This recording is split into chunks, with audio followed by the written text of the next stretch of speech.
It's going to happen right this minute, so I better shut up. Up. Welcome everyone to the U.S. Gerety Jury Insights panel. The Gerety Awards is the only creative prize to reward the best in advertising from the creative vision and from the female creative vision. And today we have gathered some of the year's executive jury from the USA to give us a peek inside the jury room and let us know which ads impressed them this year, what trends caught their eye, and what ads or trends, if any, are they turning a blind eye to. I'm Stephanie Paterik, Editor-in-Chief of AdWeek, and I'm joined today by Kirsten Rutherford, Group Creative Director for TBWA Chiat Day in LA, Mariota Essery, Executive Creative Director at Doordash, Brandy Cole, Vice President of Marketing and Communications for Wayfarer Studios. And last but not least, Yadira Noelle Harrison, co-founder of Verb. Ladies, thank you so much for joining me today. It's a pleasure. Yes, thank you. So you are fresh off of judging awards, and I know that you have a ton of ads in your brain right now. I'm wondering, I would love to go around and ask each of you, what was a standout piece of work? After you left the jury room, what was a piece of creative that really, stayed with you? Kirsten, do you mind starting with you? Absolutely. There was a piece for a nonprofit organization called the BBK Foundation, and it was called The Last Older Person to Die in Loneliness. And it was wanting to draw people's attention to the epidemic of loneliness in elderly folks in Spain. They created a hyper-realistic sculpture of an old lady called Mercedes who was sitting on a park bench, just put her out there into the world. People would stop by. They really had no idea why she was there. There was a lot of energy around who was this person. They revealed by bringing out the real Mercedes, who's 88 years old and was living in loneliness, to talk about the fact that Mercedes felt like she was, even though she was alive, it was like she was dead because nobody could see her. It was a beautiful piece, really, really striking. I think it resonated with all of us. It was something we all thought was pretty fantastic and a really nice solve to the brief. Thank you, Kirsten. Yadira, what stood out to you? There was a car company who they were promoting an electric vehicle, and they went to a town that they found was like the most remote town. Everything was so far away, and they wanted to show, like, if they took all of their cars and replaced them with this electric cars, like what would happen. And I loved it because, like, on the surface, it was like nothing changed. Like, so-and-so still went to the store, so-and-so still picked up their kids, like all the things.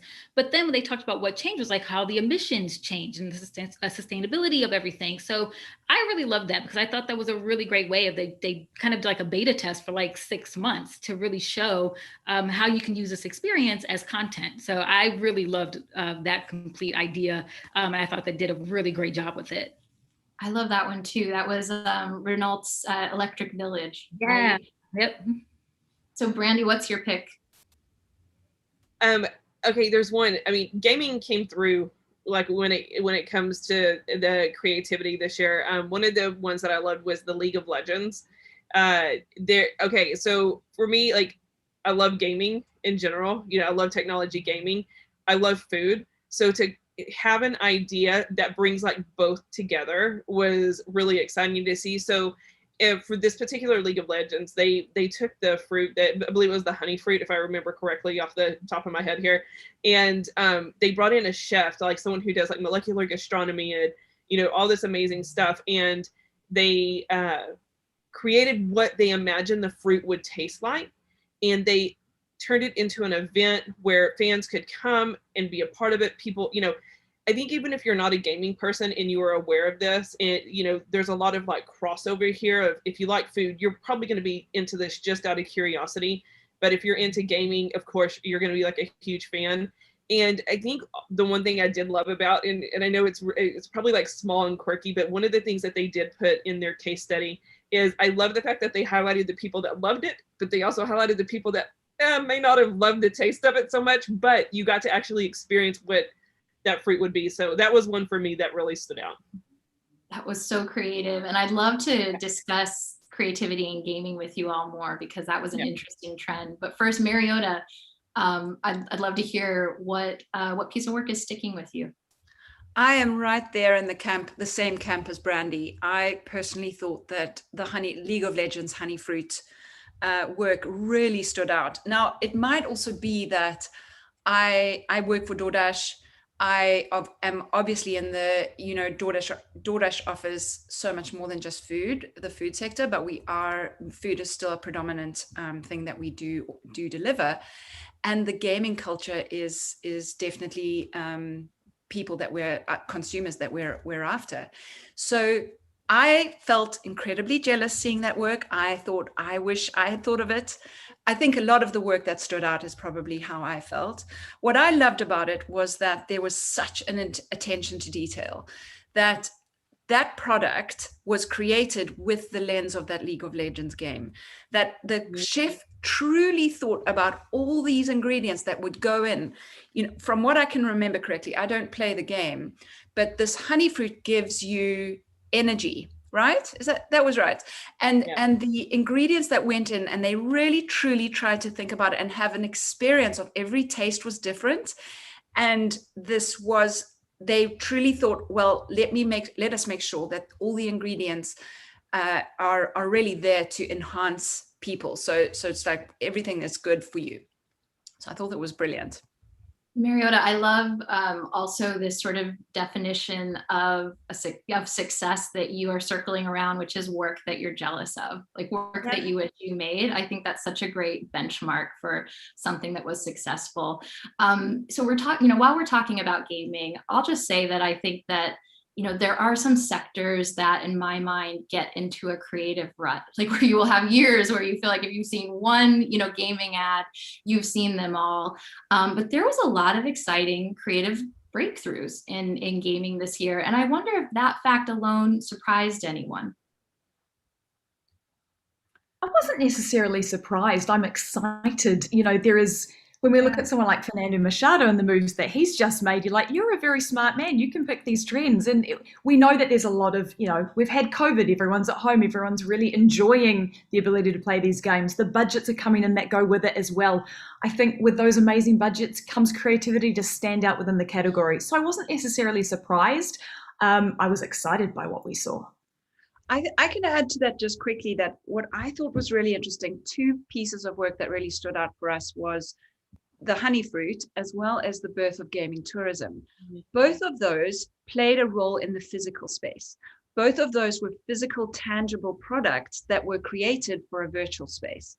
And for me, that felt really exciting because it felt like we were bridging this world of like really speaking emotionally and getting people emotionally to fall in love with these games, but not only thinking, oh, well, we're in the gaming sector, everything has to happen in the virtual space. So making food, or for example, the birth of gaming tourism, which was making a travel guide book, are quite traditional ways of thinking about a really, the gaming sector is obviously pushing into a really forward-thinking space. But I found it was really refreshing to see ideas, and it was just really exciting to see. And what's amazing about that crossover, and that's right, like about it going into the physical space, it makes it less intimidating for people that don't know about gaming. It's a nice invitation to bring them into something that they can relate to. I mean, a lot of people can relate to touring or tourism. A lot of people can relate to food, so it's ways to bring people in to start understanding and get excited as well, or at least understand like what it's about. You don't have to be a pro gamer, doing any of the major gaming leagues and stuff like that. You can be, just someone every day that's like, oh, this is really cool and this speaks to me. And then you can start understanding and relating and get really excited about it. So yeah, I completely agree with what everyone's talking about here. Brandy, I'm so glad go on. I was just going to add, there was an additional piece. It was for Star Park, which I think we were very excited by. Star Park, I had to Google search. I think a few of us had to as well. Yeah. I believe Star Park is a game. It's by Brawl Stars. And if I remember what the terms, they call themselves a batshit crazy game or a batshit insane game. And it has lots of weird mysteries and questions. They presented a film that was beautifully crafted, but completely bonkers. Yeah, and every single one of us watched it to the end. It was a very long film, but I think we were all so intrigued by it and so impressed by the craft. I love it. It's so funny. I feel better because I had to Google it and then I had to Google what I was Googling to understand, go a few levels to understand it, but it was truly incredible. And Brandy, I love what you said earlier about the inclusivity of the Xbox work around the birth of gaming tourism and just this idea that gaming doesn't have to be all, guns and war, and that it seemed like they're really trying to invite a broader consumer group in, and it's timed so well for quarantine. I want to shift directions because I heard from you all that you judged a lot of work around menstruation. And it made me think back to when Blood Normal won at Cannes a few years ago. And I don't know if any of you were there, but one of the creatives accepted the award on stage dressed as a maxi pad. And it felt like this sort of watershed moment, where none of us had quite seen an ad like that before or an acceptance speech like that before. But fast forward a few years and you're getting a lot of work around this topic submitted.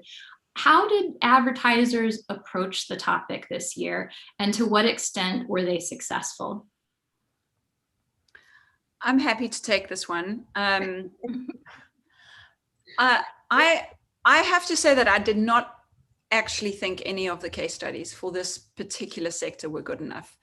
The work was, there just wasn't much creativity with it. And I just felt as if we could do better. There's obviously a film that all of us are really familiar with. It is across absolutely every award show, and that is The Womb. It's Womb Stories, right? It is phenomenally beautiful. It stopped me in my tracks seeing that work. The craft that went into it, the story is so clear, the insight is so clear.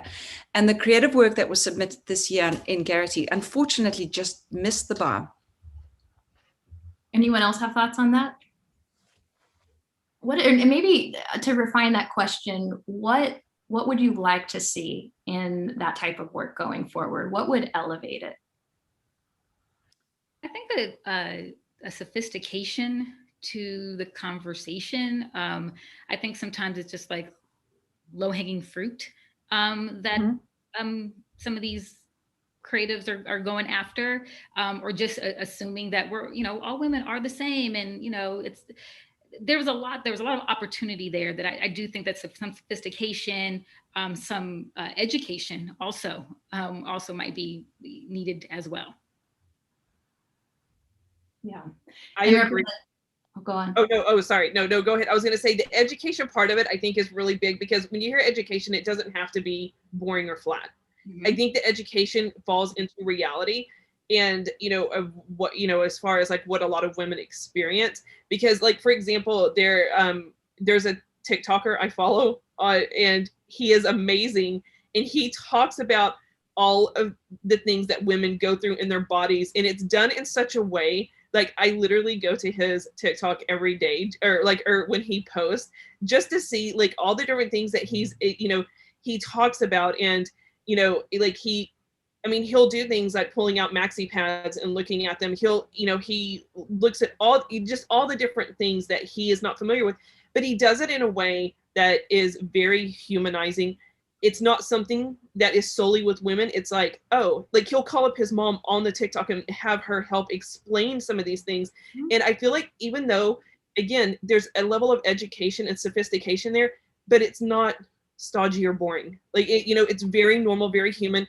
And I just appreciate someone like him that is, just getting on there and just talking, because he doesn't know and he's asking questions and raising questions, but then makes it very normal. So when you do see, women that are, because everyone has a different ways of how they feel during their menstruation. And I don't know. So I agree. The education part of it makes it really, I think is really important, without it being just such like a diagram of this is what happens. I think you can educate in a very normal human way. Yeah, I think also, like being part of the conversation and adding to the conversation, I think is so key, as opposed to just talking at, women all the time. So I definitely love that, what you said, and I'm going to go look for that TikToker. Oh yeah, I can send it to you like after this chat. I love sort of the two themes you are bringing up is this idea of authenticity and then also this two-way communication, not being educated in terms of being preached at, but having it be a conversation. Also something that strikes me is just, I have the feeling that, sometimes if people are submitting work to an all-female jury, they might think like, oh, I've got an ad about menstruation, perfect fit. But in some ways, I was talking with the founders, in some ways, this jury is going to be the most critical eye on that work, right? And so I think that that's just an interesting trend in of itself, and how you all approached the judging and the bar that you are setting for that style of work. So I've got to say, we're not soft touches. We had these amazing women in a room, and there was a very, very, very high standard of work. For this show, we're judging against the very best work we've seen in our careers, not just in this year. So there were very, very few 9s, let alone any 10s given out. I love that, Kirsten. Bring your A game. Let's talk about creativity during COVID. I know that a lot of the case studies started out as like in an unprecedented year. Like, how many times did you hear that phrase? But I wonder, what was the tone of the ads overall this year, and then how did it feel in the jury room? How did you respond to that tone? So interesting because I'm sorry, Yadira. No, go ahead. I just wanted to say that it's really interesting because so many of the pieces that rose to the top have nothing to do with COVID. Nothing, absolutely nothing. And it felt so refreshing to see work that did not go into that moment. We are all done with it. Like the amount of COVID conversation that has happened. I have to say that as soon as case studies started going into that, I would immediately start slightly feeling like depressed. And the work that rose to the top, I felt inspired and excited and jealous. To me, that felt so all in all, I mean, we did have, we've got a really wonderful, saw some incredible work. And there is one that rose to the top for me, but it felt so inspiring. And that was the Urban Sun. I really liked Urban Sun, which was so interesting. Again, it's like a physical manifestation of the creative work. I just thought there was something quite interesting about it. It was invented as a light that shone down where people can gather together, and it killed off the bugs of COVID. So you were able to kind of connect with people without worrying that you were going to spread germs. And I just thought that was so interesting. So there were a few of them. I know there was a print execution for McDonald's as well that stood out. It was more grounded in positivity that I found were the ones that I was reacting to. Yeah, I definitely felt that way with, the same thing when COVID would come up. I'm just like, oh, here we go.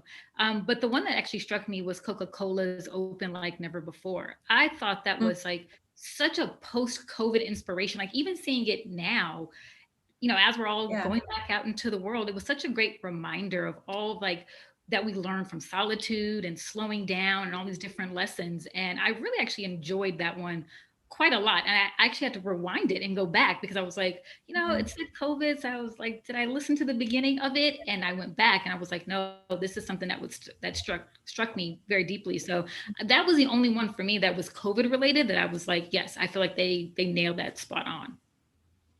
That was such a beautiful ad. And the way that it landed on that, they partnered with a poet, and it was a really beautiful poem. And then it just landed on this line that connected the poem to the product in a way that's so hard to pull off. So Yadira, I agree. Brandy, what were you going to say?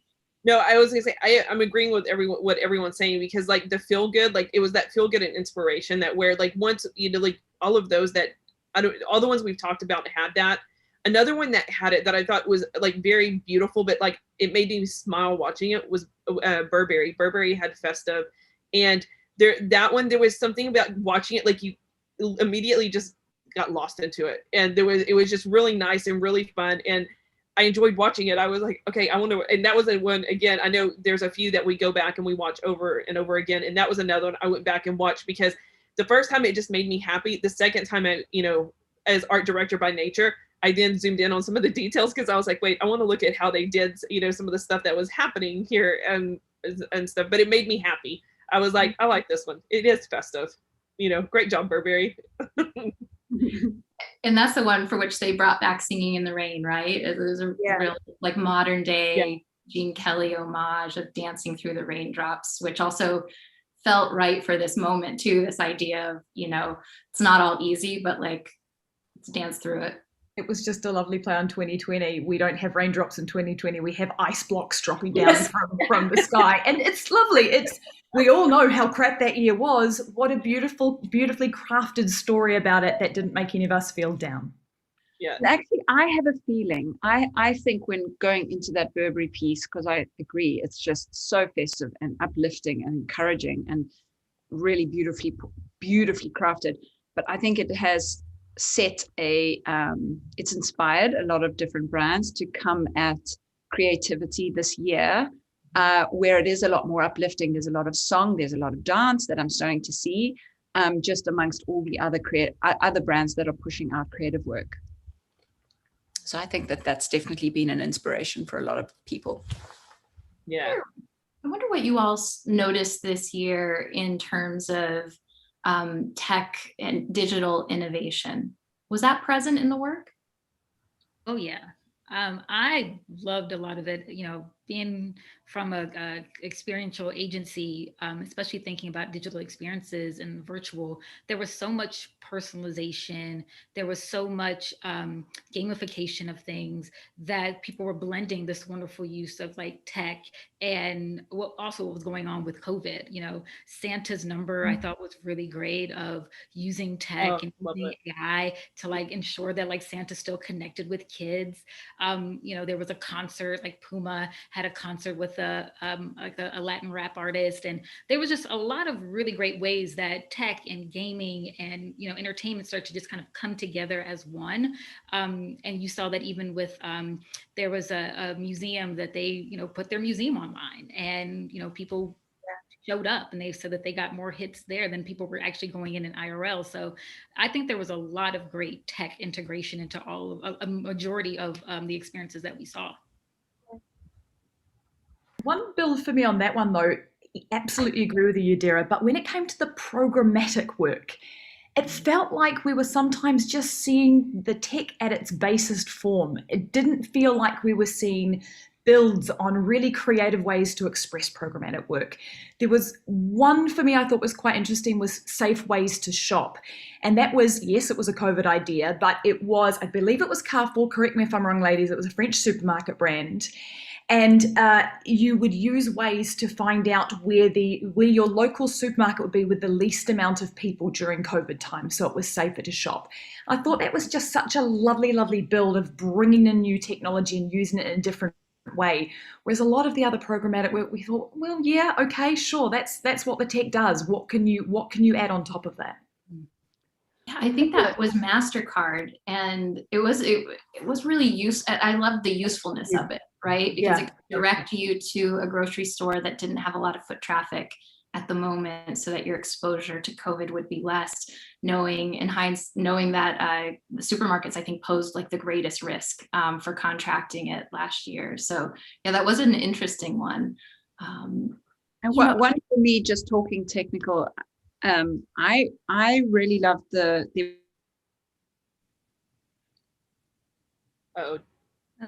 I just am I okay? Hi, Mariota, you paused for a moment, but you're back.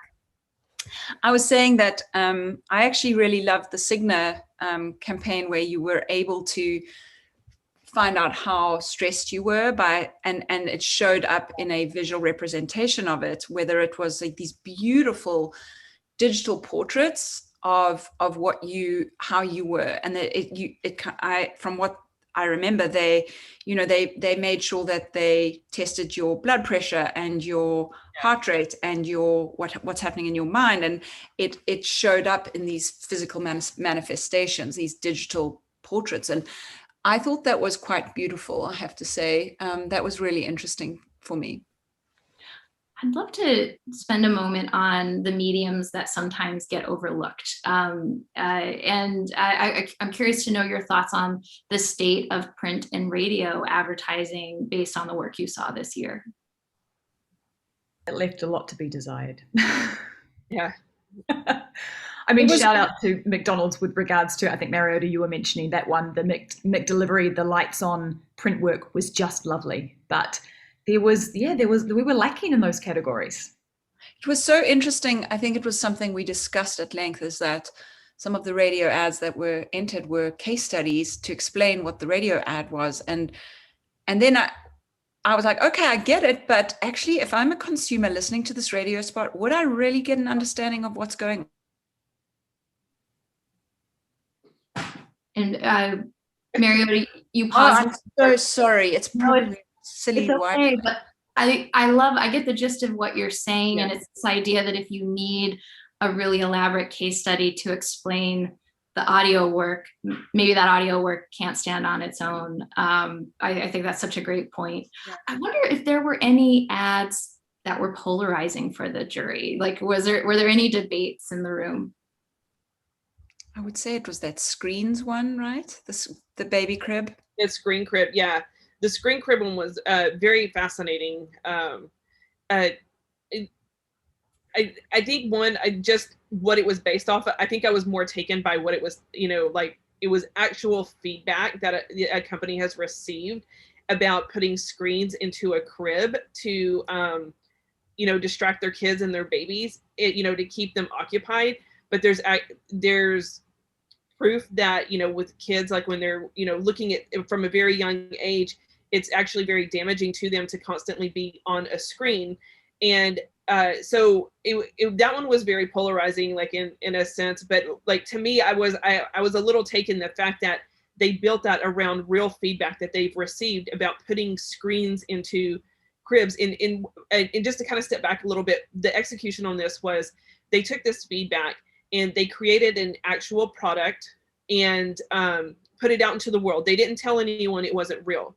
And news media, everyone was picking it up like, what is this? There was like all kinds of feedback, like, wait a second. But then they later revealed, no, this is not a real product. And so to me, it was a very interesting execution of how that went, because when I first saw it, I was like, clutch my pearls. I was like, wait a second, they're putting like, screens in cribs now. This is crazy. Like, this can't be happening. So like, I was with it. I was like, wow, this is, and then the reveal, but it also had the educational part of it. And I don't know. I don't know if anyone else wants to talk about that, like their perspective on that, but I think more of anything of how it was rooted in the real feedback. Mm-hmm. That's what I think really caught my attention about that one.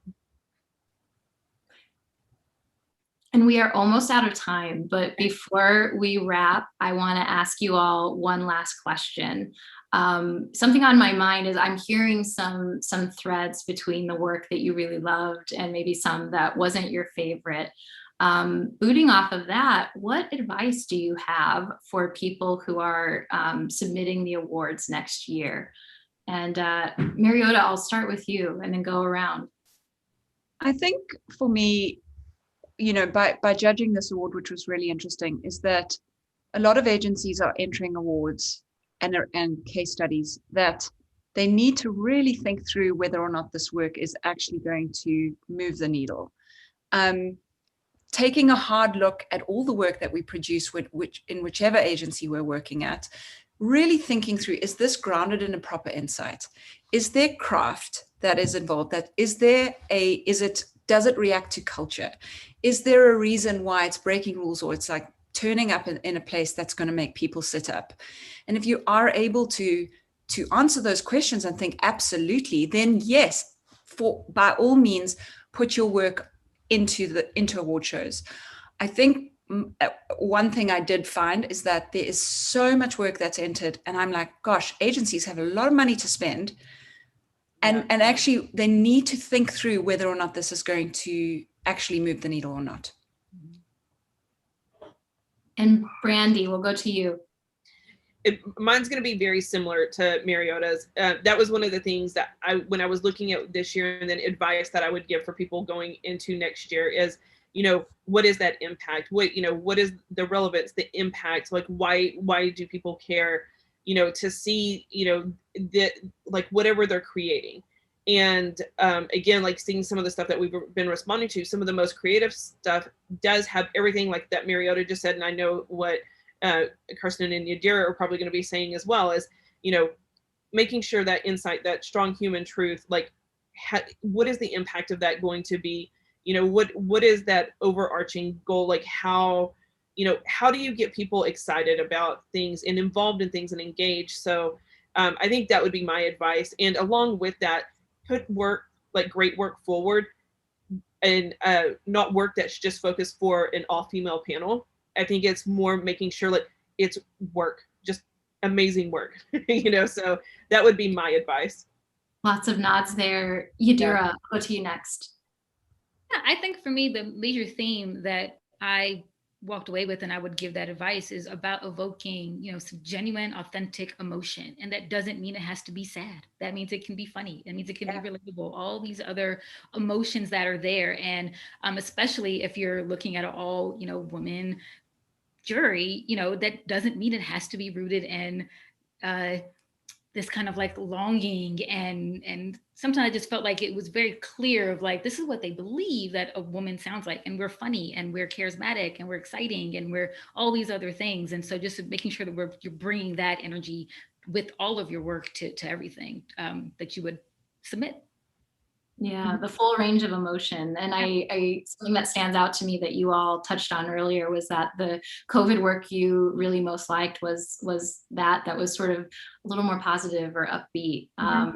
And Kirsten, last but not least, I'm not going to pull any punches here. Be thoughtful in the category that you enter. Enter work that's absolutely fantastic. Bring us your best in craft for radio. Bring us your best in craft for print. We're yearning to see it. And do not expect us to be a soft touch. Just because it's about menstruation, we're probably going to be twice, triply as hard on it. So bring us your best. That's a good close. Yeah. That's a great note to end on.